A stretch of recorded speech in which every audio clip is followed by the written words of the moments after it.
Good morning, class 8.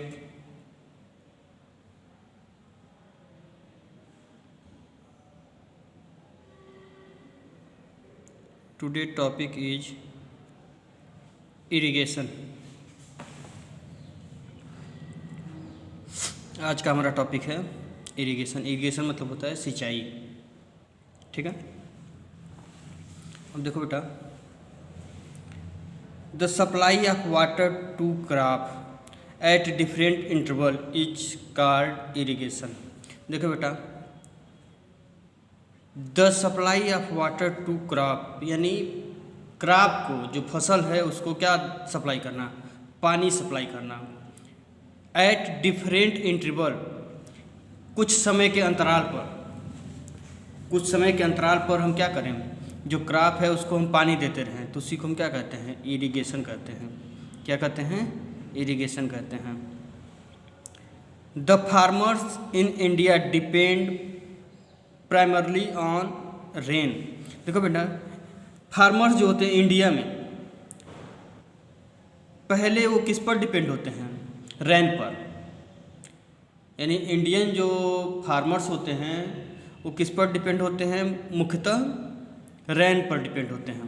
यानी जिस साल वर्षा अच्छी होती है उस साल हमारा क्रॉप क्या होता है, अच्छा होता है। ठीक है, since the rainfall varies from time to time and also from place to place, so other mode of irrigation have to be used such as well, tubewell, canal, rivers and lake. देखो बेटा, since the rainfall very from time to time, यानी जो time time पर क्या होता है, समय समय पर ये क्या होता है, रेनफॉल अलग अलग होता है। कभी कभी होता है कि अधिक वर्षा हो जाती है, कभी कभी क्या होता है, कम वर्षा होती है ये। And also from place to place, और प्लेस के अकॉर्डिंग क्या होता है, रेन वेरी करता है। कहीं पर अधिक वर्षा होती है, कहीं पर कम वर्षा होती है। So other mode of irrigation have to be used, तो इसके लिए हम क्या करते हैं, दूसरा मेथड यूज करते हैं, दूसरा मोड यूज करते हैं इरिगेशन के लिए। सच एज, जैसे कि वेल मतलब कुआं, ट्यूबवेल्स यानी जो ट्यूबवेल्स कराते हैं हम लोग, कैनाल मतलब इसके द्वारा, नहर के द्वारा, रिवर के द्वारा, और लेक के द्वारा, झील के द्वारा। ठीक है, ये दूसरा मोड है इरिगेशन का। इसके द्वारा हम क्या करते हैं, supply to water, supply of water to crop. इसके द्वारा हम क्या करते हैं, सप्लाई करते हैं वाटर का, किसको, क्रॉप को। The water is led along long canal are pumped into field through pipe using electric or diesel pump। देखो बेटा, the water is led along long canal, या तो हम वाटर को किसके द्वारा, एक लंबे कैनाल के द्वारा, नहर के द्वारा क्या करते हैं, सप्लाई करते हैं। Or pump into field through pipe, या इसको पाइप के द्वारा हम क्या करते हैं, पंप करते हैं। किसके द्वारा, यूजिंग इलेक्ट्रिक और डीजल पंप। डीजल पंप यानी जो डीजल मशीन होता है, इलेक्ट्रिक मशीन होता है, मोटर के द्वारा हम क्या करते हैं, पाइप के द्वारा उसको, वाटर को हम सप्लाई करते हैं, किसको, क्रॉप को। ठीक है, अब देखिए, a good crop yield depend upon the availability of the right amount of water. देखो बेटा, एक अच्छे क्रॉप का प्रोडक्शन प्राप्त करने के लिए हमें ये डिपेंड होना पड़ता है, किस पर, वाटर की अवेलेबिलिटी पर, यानी वहाँ कितना, उस एरिया में कितना वाटर अवेलेबल है। It also depend on the type of crop and the type of soil. ये किस पर डिपेंड करता है, ये डिपेंड करता है क्रॉप पर और वहाँ के सॉइल के प्रकार पर, कि वहाँ किस प्रकार की सॉइल है। In summers field need to be irrigate at regular interval. देखो बेटा, गर्मियों में जो होता है हमें क्या करता है, एक रेगुलर इंटरवल के बाद फील्ड को क्या करना पड़ता है, इरिगेट करना पड़ता है, यानी इसको हमें पानी उसमें चलाना पड़ता है। When water is absorb by the plant root, minerals and fertiliser are also absorb. देखो बेटा, जब वाटर एब्जॉर्ब कर लिया जाता है, किसके द्वारा, प्लांट के रूट के द्वारा, minerals, fertilisers are also absorb. तो देखो बेटा, रूट के द्वारा मिनरल्स भी एब्जॉर्ब हो जाते हैं, फर्टिलाइजर भी एब्जॉर्ब हो जाते हैं, और वाटर का भी क्या होता है, एब्जॉर्प्शन होता है। Water helps in the germination of seed. Water जो होता है ये क्या करता है, सीड को जर्मिनेट करने में हेल्प करता है, यानी सीड को अंकुरित होने में मदद करता है। Water also help in the transportation of nutrient to various part of the plant. देखो ये बेटा, वाटर जो होता है ये क्या करता है, न्यूट्रिएंट को भी डिफरेंट पार्ट तक पहुंचने में मदद करता है। जो न्यूट्रिएंट होते हैं जैसे sulphur, potassium, nitrogen, phosphorus, sulphur, इनको भी क्या करता है, ट्रांसपोर्ट किसके द्वारा होता है, ये वाटर के द्वारा। वाटर में डिजॉल्व होते हैं और वाटर के द्वारा क्या होता है, ये ट्रांसपोर्ट होते हैं different part of the plant. Okay,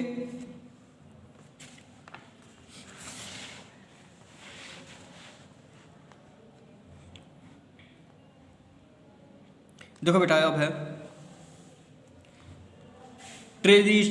traditional and modern method of irrigation.